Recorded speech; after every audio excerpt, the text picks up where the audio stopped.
Hello, and welcome to the Feeling Good podcast, where you can learn powerful techniques to change the way you feel. I am your host, Dr. Rhonda and joining me here in the Murrieta studio is Dr. David Burns. Dr. Burns is a pioneer in the development of cognitive behavioral therapy and the creator of the new team therapy. He is the author of Feeling Good, which has sold over 5 million copies in the United States and has been translated into over 30 languages. His latest book, Feeling Great, contains powerful new techniques that make rapid recovery possible for many people struggling with depression and anxiety. Dr. Burns is currently an emeritus adjunct professor of clinical psychiatry at Stanford University School of Medicine.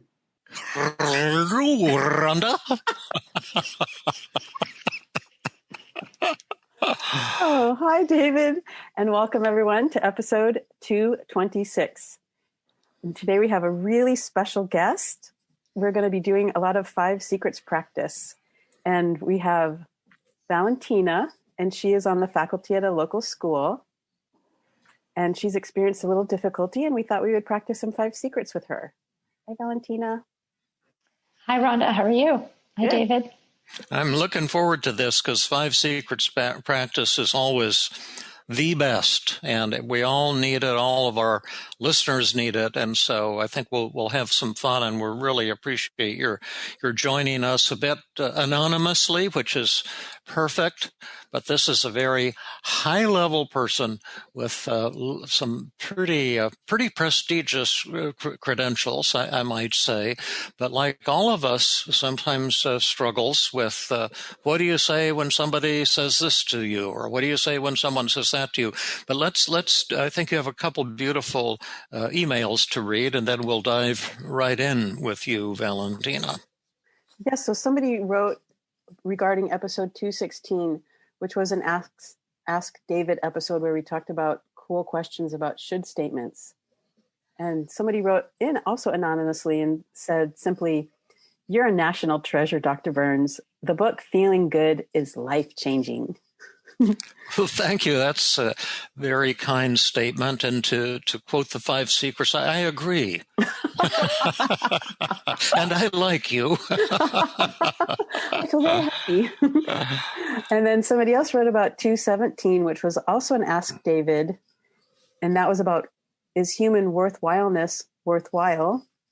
And this was from Esgi, and he or she wrote, "I'm really enjoying your podcasts, and I laugh all the time uncontrollably while you're laughing. Thank you for all of the podcasts." What a kind note, and laughter is so healing and so infectious, especially given the year we've had in 2020. I think we all need a little laughter to remind us of our humanness. So wonderful, Valentina. Tell us a little bit about what you're confronting. It's, I think, tied in with a fantastic promotion you've had, which gives you new responsibilities and some new challenges, if I'm reading it correctly. Thank you so much for having me and being willing to help. Recently, I was elected to a new leadership role at work, and I've been experiencing a lot of anxiety about a letter or email that went out to the leadership of the hospitals and the deans here at the local school that I got some feedback on that was seen in a really negative light. And really, I see that as a failure, like a really important failure in my part as a leader. And I think it was hard because I was trying to represent some of the faculty, particularly around diversity and inclusion, to show solidarity with our trainees. But I was surprised that the feedback was so negative, and I hope to learn from this failure of mine because ultimately I don't want to make anyone feel bad. Certainly, I think the leadership intended to do the right thing, and I think that what they had to deal with is really a Herculean task, given this pandemic, having safety for everyone and giving them the vaccine. And I just want to do a better job and be a better communicator. What was by the way, join the crew. I think we all get ripped apart sometimes. We recently were very proud of our Stephen Hayes interview, who's the founder of a school of therapy called ACT. And he's a tremendous person, a great researcher, and a really warm and down-to-earth human being. But we had trouble understanding him, what he was saying, and we're trying to nail him down. And I was a little critical about this or that aspect, probably not sufficiently diplomatic. And while a lot of people like the fact that I pinned him down, because he does use an awful lot of big words, some of his followers kind of sent me hate mail, kind of terrible interview, and you're an aggressive, horrible human, and, this type of thing. So I think it's great. I don't think I know anyone who doesn't get slammed by your son or daughter or your spouse or your parents or competitor colleagues. And so I think this could be just a tremendous healing thing for all of us. Tell us a little bit about what some of the criticism said. What did they say to you, and kind of what had you said in your email without letting too many identifying details out? You said you stuck up for some of the trainees or something. And yes. Yeah, I think in our email, which was about the pandemic and the response to the pandemic, particularly as the vaccine rolls out, this is obviously an extremely fast-moving target. And I do know that the people who were making these decisions were, again, well-intended, but we wrote in our letter that we're concerned that the rollout didn't go well. Certainly there was a lot of noise amongst the trainees who even publicly marched about this. And so we felt, as the Faculty Senate Executive Committee, as well as the Diversity Committee, that if we didn't speak out, it would seem that we didn't care. So we sent a letter, and in the letter we said, we really think that, you guys had the best of intentions, but we recognize there was a failure in this rollout. And this goes to deeper issues of transparency and equity. And we essentially gave suggestions on what we thought were going to be important. We actually had taken the initial letter that was written by the diversity group, and really we thought we had changed it to be more positive, to be more productive, but it still came across really negatively. And I know from any time I'm criticized, it makes me feel horrible. And I think the last thing I want to do is criticize the leadership from a personal perspective, but also because I have to be effective at what I do. And if I alienate them, I'm not going to be a good leader. Great. What did they say to you? I'm all for specifics. Like, what's one thing they said to you that would be hard for you to respond to skillfully? Well, they haven't sent an official response directly to us, but through other channels saying, do you know how hard we've been working at this? Like, we've been working nonstop, and that we already fixed a lot of the issues you're talking about, and you're not actually representing the entire voice of the faculty.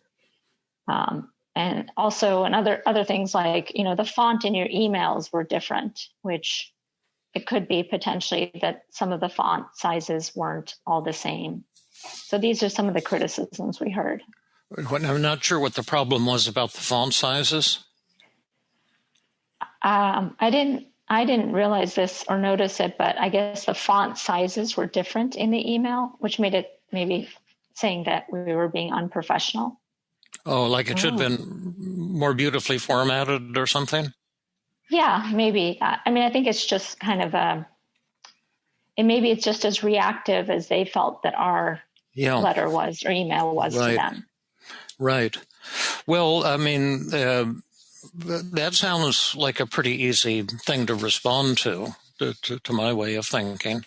Like what they said to you. In fact, I imagine that you can come up with a stellar response right now.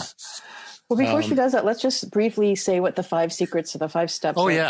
Yeah, good point. Yeah, and I can post them with the show notes too. So there's 3 listening skills. Do you remember what those are? Valentina, yeah. Yes.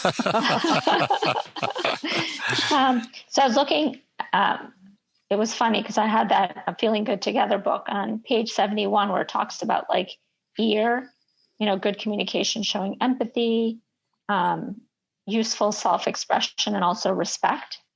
And the 5 secrets were like disarm, show empathy, inquiry, I feel statements, and stroking. Yeah, right. And I would say probably give myself an F in the letter. If I were to go back and read it, it didn't sound like it had all the 5 secrets. Yeah, but we can repair that now. What like you could, I suppose we can imagine you can send out another email and respond to, kind of what you've heard and how they felt, and what would you say to them, the powers that be here? Let's pick one. You want to start with the easy one and then work your way up to a hard one, and do you want something, or do you want to do all of them together in a combination? Because the font sizes were different. That seems kind of easy. Is that what you meant, David, when you said this sounds like an easy response? Yeah. They're essentially saying, we've been working nonstop. Our efforts haven't been praised or appreciated, and we fixed a lot of the problems that you alluded to in your email. And so you can always start out with the familiar line that I always start out emails like this. It's quoting from the Buddha. You just say, as the Buddha said, you suck and I'm right and you're wrong. That's my lame attempt at humor. But tell us how you might respond to that.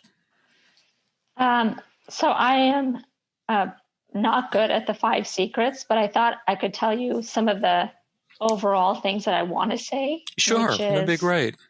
That the letter that we sent out was sent by our small groups, which we did write in our letter that it was the diversity subcommittee and the executive committee.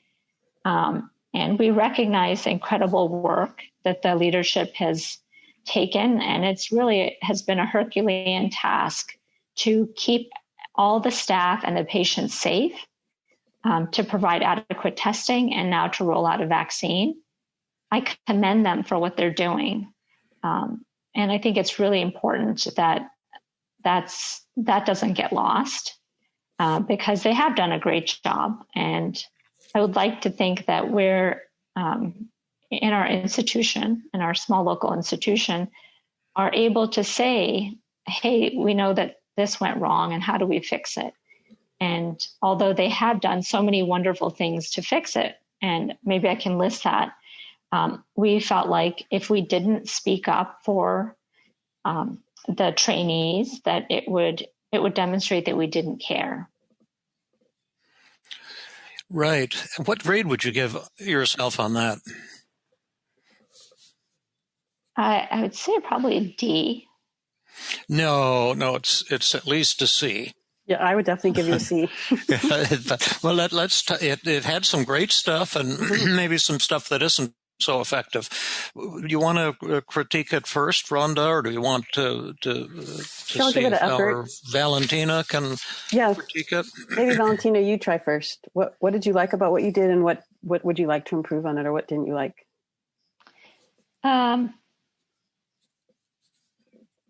Let's see. So I feel like there was certainly some stroking, recognizing their incredible work and leadership. Mm-hmm. And I think there wasn't a good bit of disarming, which would be recognizing that they would personally be upset or feel criticized reading that letter.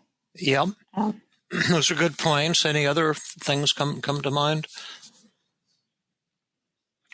I didn't include inquiry, which would be, how can we work with you in a way that's helpful? Mm-hmm. Okay. Any other thoughts? I was also thinking of taking personal blame, because although this was written with a group, ultimately, if I were to take personal blame and say, I don't want this in any way to negatively impact the working relationship with the Senate, and if there's anything in the letter that caused discomfort or feeling criticized, then I take that 100% as my fault in leadership. Yeah, that's a good one too. Those are all great points. What's your thinking, Rhonda?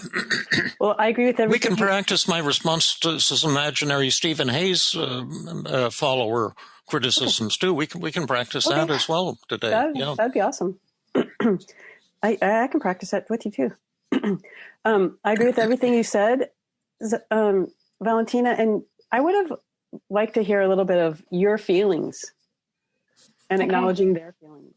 So, and I don't know if I was going to ask you, David, do you think talking about feelings in a professional? Yeah, it's crucial. It's done slightly differently, but sharing your feelings gives you credibility in every human interaction, and without it, you just lose one of your sources of power and credibility and genuineness. Now it's how you do it. I mean, the devil's in the details, and you can express your feelings in a crappy way or a mediocre way or a brilliant way. So we can focus on that. But that's great feedback. Anything else that came to mind? No. Okay. Well, my only additional thing, and plus all to add to the great things you both said already, is that you're defending yourself here and explaining yourself.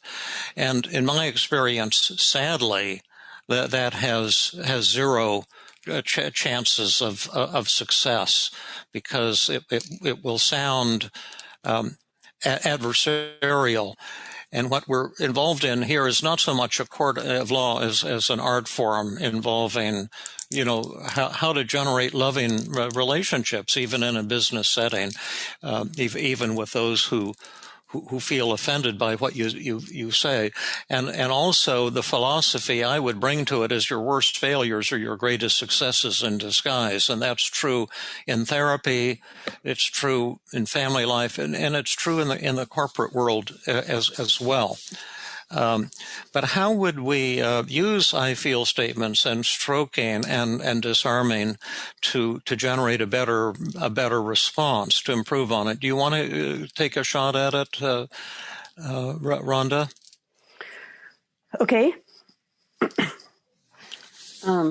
So again, the general criticism is we've been working nonstop on this. It's a Herculean effort we've put out. And we're not getting any appreciation for this. We're getting a lot of unfair criticisms for things that we've already fixed. Okay. More or less. That's more or less it, right? Absolutely. Yeah. Okay. Well, you're totally right that it was a Herculean task that you had to accomplish, and I can see that you have really been working hard, nonstop even. And we sent you this letter, and a lot of the issues that we raised in the letter, you've already fixed. And you clearly said that you're getting a lot of unfair criticism for the work that you did. And, I'm imagining that besides feeling criticized, you're also feeling pretty angry that you got this letter, and maybe even hurt and completely misunderstood. And I'm feeling a little embarrassed that I sent it, and regretful that I sent the letter out without taking into consideration all of the work that you've done. Am I getting that right? Is that how you felt? And can you tell me more about what the experience was like for you when you got this letter? Because I'm feeling, the task of keeping everyone safe from COVID is so important. And, I really commend you for everything that you've been doing. And I'm so grateful for everything that you have been doing to keep everyone safe. And I hope that we can continue to work together in order to continue to learn and grow. Me too. I feel like I clearly made a mistake, and I would like to learn how we could better work together so that our relationship can get stronger and we can all reach our goals. Okay, what grade did you give yourself there? I just kept going on and on. I would give myself a B+ because I was feeling a little I felt it was so important to stroke them that I might have overdone it a little, and then I got kind of tongue-tied. Right. What grade? That's a B+ is a darn good grade. What grade did you give it? I have to keep looking at your fake name here, Valentina. I would say I gave it an A because I thought it was orders of magnitude better than mine, and it had all of the elements of the 5 secrets. And I guess the question is it okay to say things like embarrass or criticize in a professional setting? Well, it depends. It depends on always how you say it, or even in a therapeutic situation, can the therapist express his or her feelings? It depends on how you say it. But if you say something like, "I felt especially sad and embarrassed and even a bit ashamed to hear this feedback that my letter my email had generated." So much pain and making all of you feel criticized, which is the last thing I want to do, because I love you all, I respect you all tremendously, and I'm so proud to be a member of this team. And my goal would be to make you all feel like $1 million and let you know how much I admire each and every one of you. But I do have to emphasize the fact that I take the blame for this, for sending out a tone which hurt, and I just want to extend my sincerest apologies for that. Feel free to contact me, give me any kind of feedback that you like. I'm eager to learn, and I'm just honored to have the chance to know all of you and to have the incredible honor of being a part of this team and working with you and learning from you. How is that? That's great. So that sounds. So that one doesn't include that. I guess maybe some of the advice I've gotten from other people are, in politics, never apologize. And I feel like, I don't know if that's good or true. It doesn't sound true to me. But I'm not the greatest expert. I'm probably not a good politician. At our hospital in Philadelphia, that was at this inner city hospital. I moved there, my practice, to get some office space, and we were affiliated with Penn, but it was a separate foundation. And they bought a whole bunch of nursing homes, because, they're always investing and expanding and this type of thing. And then a week or two later, the nursing homes came under attack for all kinds of abuse that was going on. And the person who was working with the president of the hospital, his right-hand person, came to me and said, what should we do? It's in the papers, it's on the TV stations, and we're getting obliterated. What should we do? I said, well, just tell them that you agree with them 200%. And you're, shocked as they are, and this is something we're going to get right on and try to fix. And as painful as it is for us to see that this is going on, we're kind of relieved too, so we can get in there and end these horrible practices. And then they said, you mean we should apologize and admit the error? I said, I don't know what you can do, but that's sure what I would do. And so they did it, and then they were just heaped with praise by TV and the newspapers, and everyone just thought they were better than French fries, which they were, because they meant it. And so people say you shouldn't apologize. That sounds like something a famous politician might say.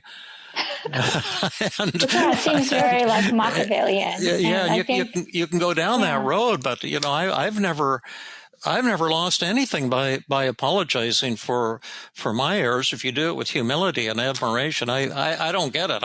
I'm sure there's other things you can do, but I mean, I think it's a matter of style. Isn't it a matter of style? Like what I've heard is that in politics, Americans love politicians that make mistakes and do terrible things and then come back and say, "Look, I made a mistake. I'm wrong. I apologize." Those types of people are admired more than somebody who's arrogant and was like, and won't take responsibility for their acts. Remember that guy who was a mayor in the Midwest, and now he's going to be on the cabinet in the new administration. Pete Buttigieg? Who? Pete Buttigieg? Yeah. And he was slammed because of some racial thing going on under his leadership. And he said, all I can say is you're right. I handled that terribly. And I was absolutely wrong. And I've got a lot of learning and growing to do. Man, when that guy said that, I thought, this guy's fantastic. And I think he had tremendous praise. But you kind of have to put yourself at the mercy, of the court. Let the chips fall where they may. If they want to get rid of you and kick you out, let them do it. But show yourself open to learn that and warm and praising them. I think what most people want in this world is for someone to care about them. And to respect them. And when someone's angry and hurting, and instead of defending yourself, you show honor to them and you praise them, they love it. I've gotten praised I've gotten blasted by patients in the past with things I can't even say on this show. That they were so ticked off at me. And if I had when I had my head on my shoulders and disarmed them and honored them and told them to be angry with me and that they were right and that I was wrong, they just absolutely loved it. I've never seen anyone who didn't love it, but it's all in how you do it. If you say, "Oh yes, I know I screwed up. I'll continue to screw up. I don't know what I'm doing. I'm kind of a Gomer." You should get rid of me. They won't like it very well. But if you say it with self-respect and respect for them, and just say my effort was to show some support for our wonderful students or whoever the ones were. But in trying to defend them and to support them, I ended up attacking you folks and not showing my incredible admiration and appreciation. And if you're angry with me, you have every right to be. And you can tell me publicly, you can tell me personally. I want to hear what you have to say, because my goal is to serve and to bring us together as a team.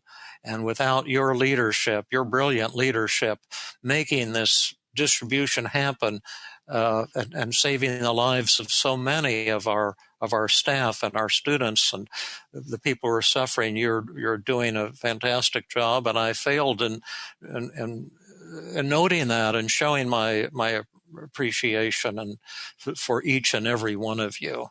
How's that? Beautiful. Is it? It's wonderful. Yeah. Why? What's wonderful about it? I think that ultimately it does show respect. It certainly is disarming and gives appreciation for what they've done. And in honesty, they even publicly had sent an apology saying, "We know we messed up and we're fixing it," and they have. Yeah. And it takes tremendous courage for them to do that. Yeah. And so, this seems just more like it feels better in my heart than saying like, I'm never going to apologize. Yeah, that's the point. If you want to, you do it to help yourself, because we're one. So if you help them, you're helping yourself because of that idea. So now let's hear your version. Oh, I was just hoping that you could just show up and I could say, I've decided a new hairstyle, and here I am. New gender, new hairstyle, new age. Exactly. Okay.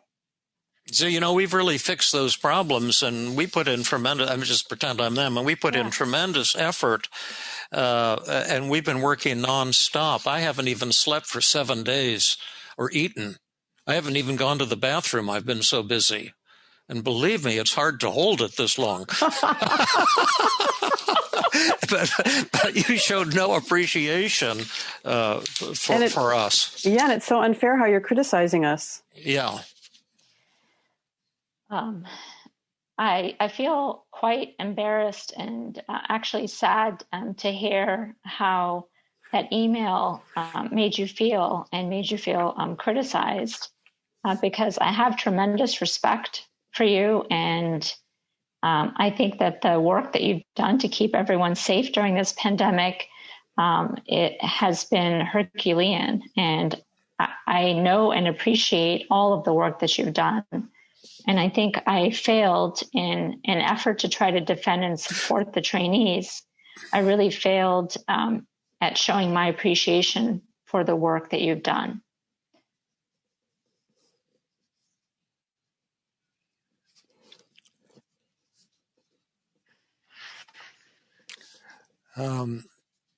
Okay,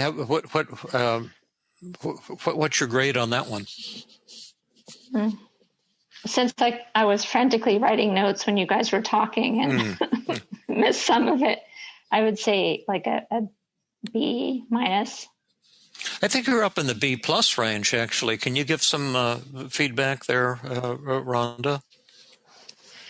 Well, a lot of times when and this is what I did, a lot of times when people do the 5 secrets, they put in paragraph and paragraph and paragraph. And when really, like when David does it, you only need to do a sentence at each step. And so I liked that it was really short and sweet and right to the point. And, I like how you started off with stroking, that you felt sad. I'm sorry, with the I feel statement that you felt sad. And then you did some beautiful stroking and saying that the work was Herculean and that you admired their efforts. And I like how you took responsibility and said how you failed at showing your appreciation for the work that they've done.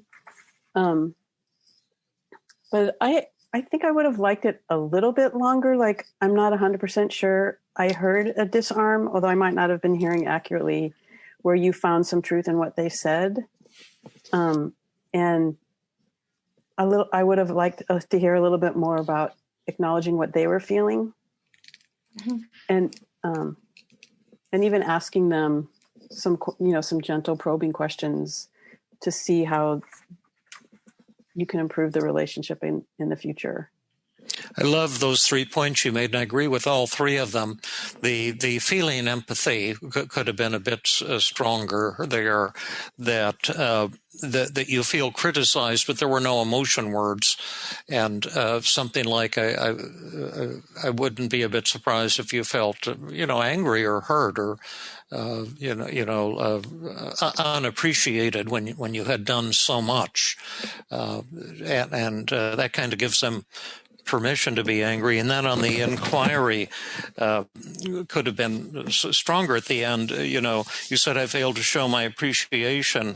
Your statements were really excellent, but I'd love to hear more from you. This is a chance for me to learn, to feel free to email and how you feel and any other errors that you've seen me make. Because I'm totally open to hearing from you, to connecting from you, to learning from you. And then I think the disarming again, could have been stronger. The stronger your disarm, the more you're forgiven. You said you were sad how my email made you feel. Well, it sounds kind of like the email did something that made them feel a particular way, as opposed to in retrospect, I just feel badly because I think the email I sent missed the boat entirely and failed to show appreciation for the amazing job you've all been doing, and I felt really sad to see how I ended up hurting the feelings of people who are so amazing, and people were so totally indebted to and grateful to, like our wonderful chairman or leader or whoever, so-and-so and so-and-so, whose committee has been working nonstop, selflessly to save lives and to get health and healing to people, and to all of you who I just respect and admire so tremendously. And I can't tell you how grateful I am to be a very small part of this fantastic team, and how proud I am of all of you too. I don't know, how's that? I mean, you're like a jazz musician. You're just riffing on this beautiful improvisation. It's awesome. Yeah. Well, conflict is a chance for jazz music. It is a chance to make miracles happen, or just a chance, as we've seen in the United States and also around the world. Conflict, people can use it as a conflict to delve into hatred, to splitting, to violence, to antagonism, to splitting. And a great leader is one who can bring people together when there's a conflict. And you can't always do it, too. Sometimes you get in the middle between these warring sides that don't want to be integrated. And I think that's a lot of what's happening politically in the U.S. But certainly for me personally, conflicts and failures have been my best opportunities to grow. I've been slammed real heavy twice, I think, in the past year. And both times I just hated it because I knew that I was right and the other person totally sucked. And then when it finally dawned on me that I really had screwed up, it was so painful for me. But dialoguing to the other person about that and showing humility led to the most loving relationships. It's like a miracle, really. I think we really are talking about, when humans are in conflict, the opportunity for a miracle. And you may not see it at a high-powered institution because there's so much competitiveness and so much fighting for territory sometimes. But you can only do what you can do, and generally, if you show warmth and caring to people, they will really, really appreciate it. Well, can I ask you a question about that?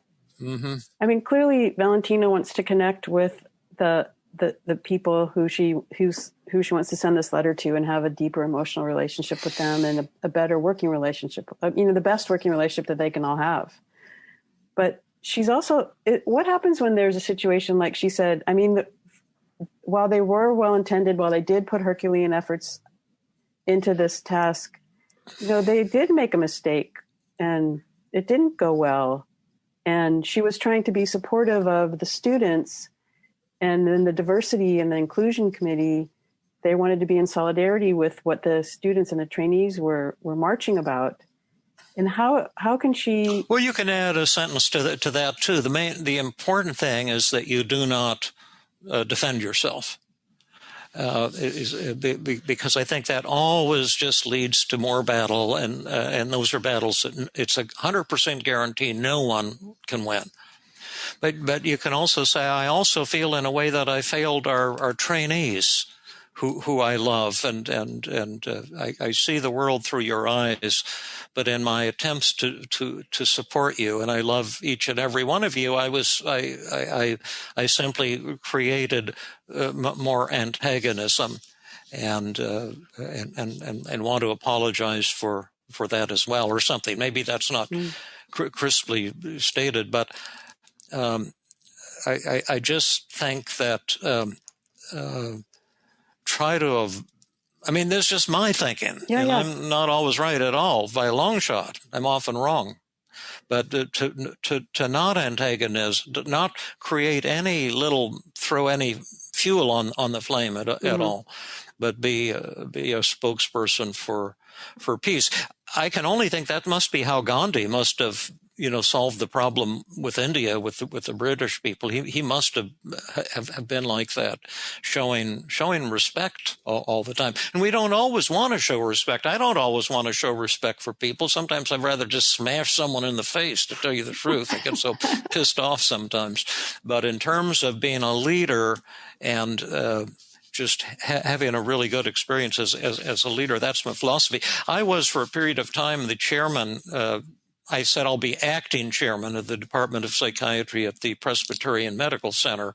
When I brought my practice over there, they asked me if I would do that. I said, well, I don't really want to be a department chairman, but I'll be acting chairman until you get someone, who could be your permanent chairman. And so I used to have to go to these meetings. And this sounds just shameful, what I'm going to say. But there would be these meetings for this or for that. And all I ever did, the only thing I ever did as department chairman was say, you're right, and you were such an awesome person. And whatever anyone said, I always responded like that. And I was very popular.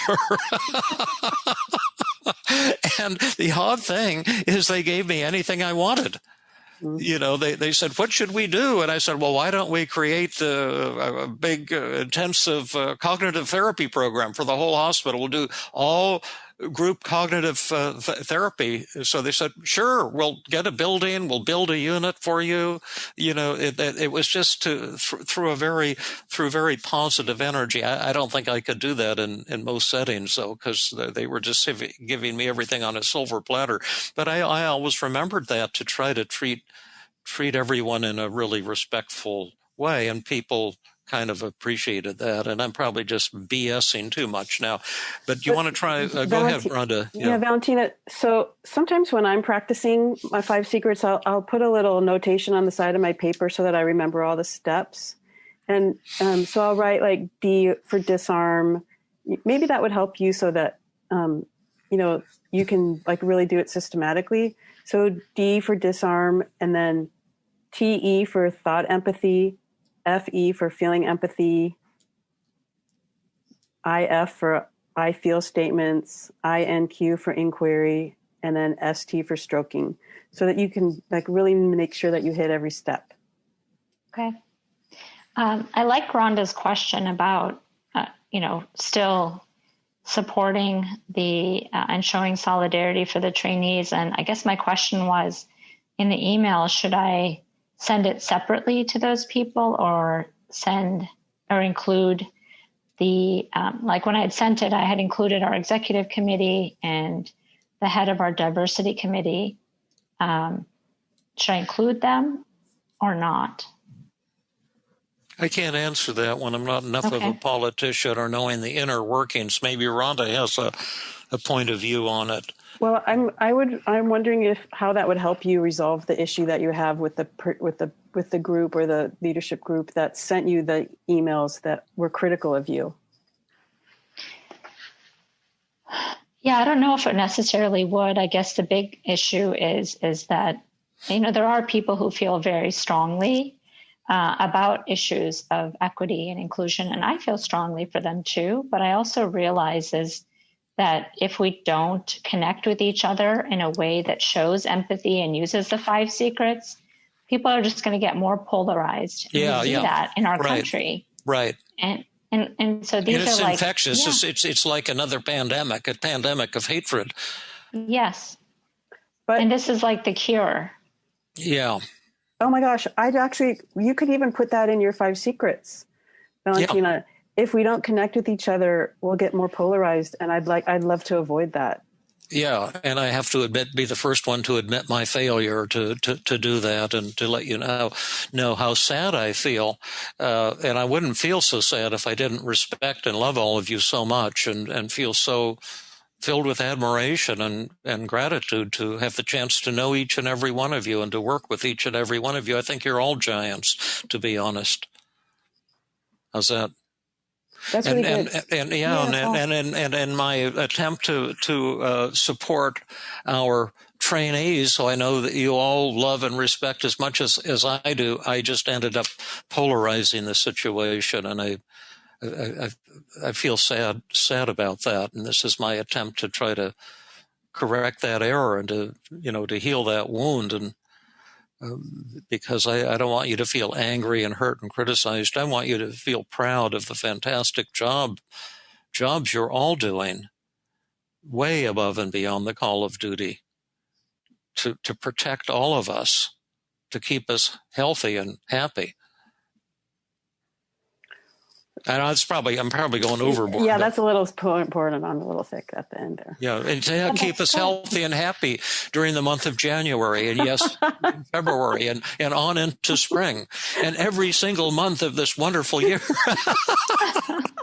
The elderly one has finally cracked. Well, Valentina, can you give it one more try? Okay, I'll give it one more try with all of my notes. Okay. By the way, is it exhausting to have to be practicing like this and getting feedback? It is. Valentina? Not at all. I love it. Good. I wish I could just carry the two of you in my backpack all day long. Well, you will, or on your shoulder where we can whisper into your ear. Because it's kind of energizing, right? It's super energizing and just incredible. You guys are like Jedis. Oh, thank you. See, that you're learning fast. I like you. Well, remember Obi, your cat? Yeah. Was named after Obi-Wan. He was named after a Jedi. Yeah. We have a new cat, by the way. I heard. Yeah.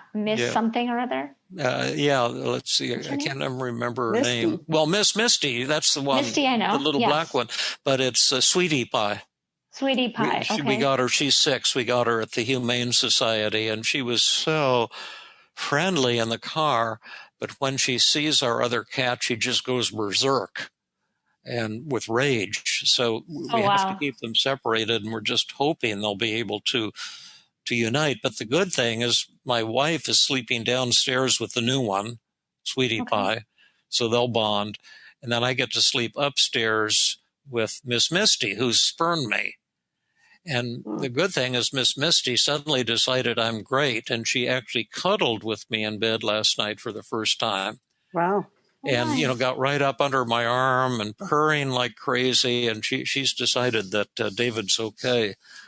And it was, I had to be real patient, and then it finally happened.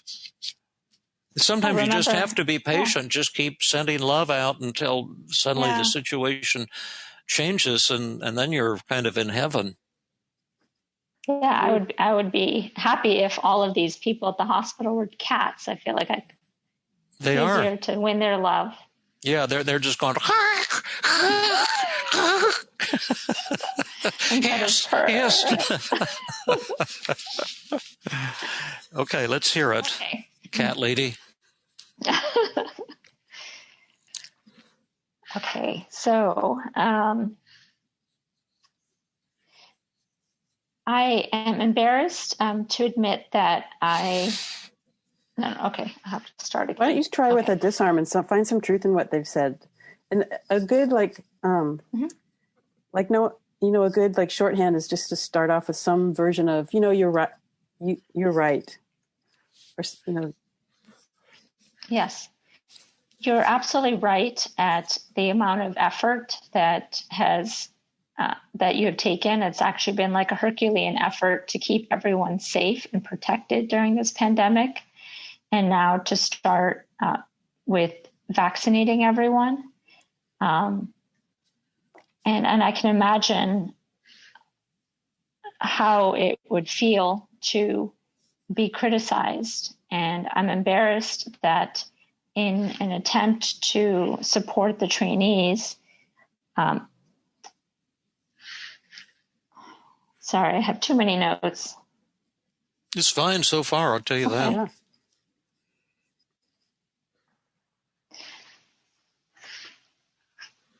I feel embarrassed and sad that the email made you feel criticized, because I do respect all of you tremendously.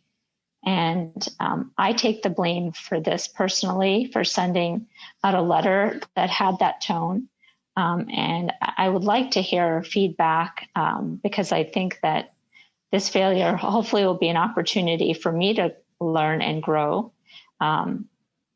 because I am really proud of all of the work that you guys do. And I'm proud to be part of this amazing institution. And I would like to have a better working relationship. Okay. So far, I'd say it's awful damn good. What do you think, Rhonda? I'm agreeing totally. We're in the A range. Yeah, definitely A range. Okay. I love that. I take the blame for sending that tone. I mean, that's magic right there. And then I guess the question would be inquiry. Did I have any inquiry in there? Yeah. Please know if I'm getting this right. And please let me know what we can do to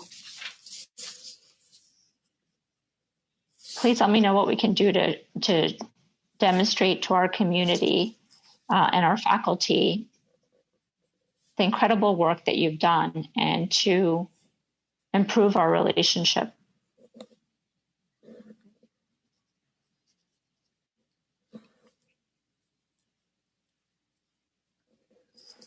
Or I could say I clearly made a mistake and would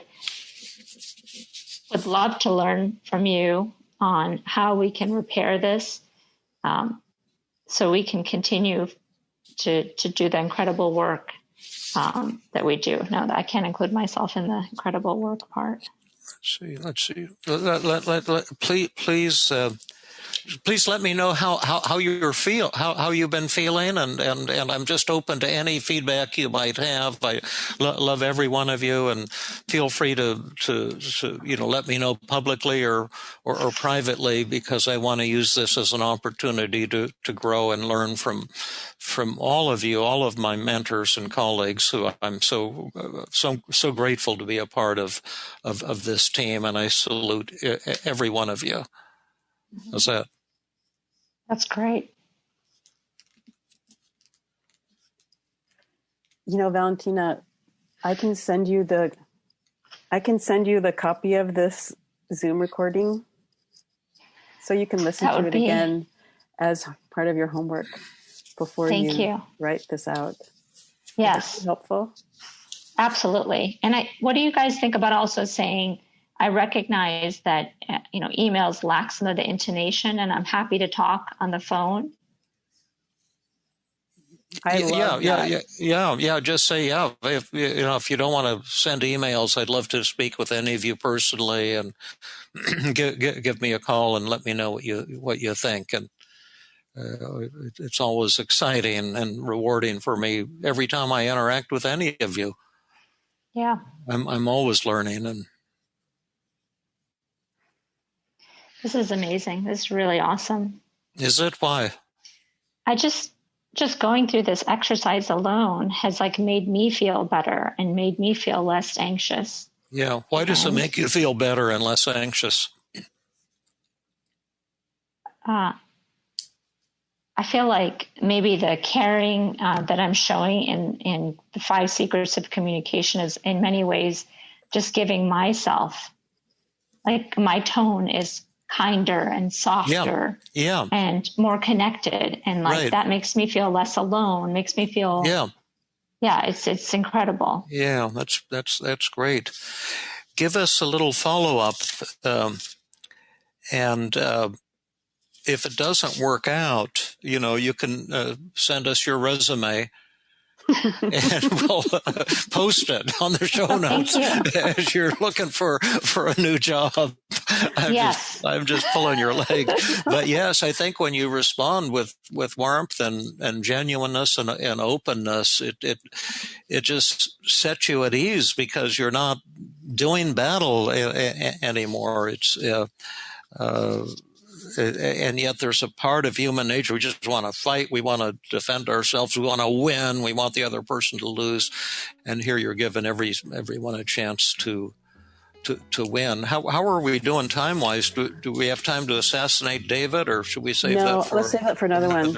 Another day? Yeah. Okay, great. Well, thank you so much, and you know where to find us, Valentina. So always great to talk to you, and great to chat with you too. Thank you so much, David and Rhonda. You guys are lifesavers. Okay, you're very, so much very welcome. Yeah, for your vulnerability and your willingness to go with us. Yeah. Okay. Until next time. Bye-bye, everyone. Bye. Bye. Hugs. This has been another episode of the Feeling Good podcast.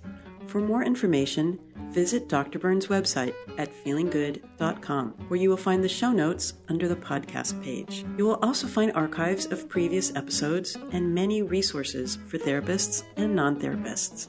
We welcome your comments and questions. If you want to support the show, please share the podcast with people who might benefit from it. You could also go to iTunes and leave a 5-star rating. I am your host, Rhonda Borovsky, the director of the Feeling Great Therapy Center. We hope you enjoyed this episode. I invite you to join us next time for another episode of the Feeling Good podcast.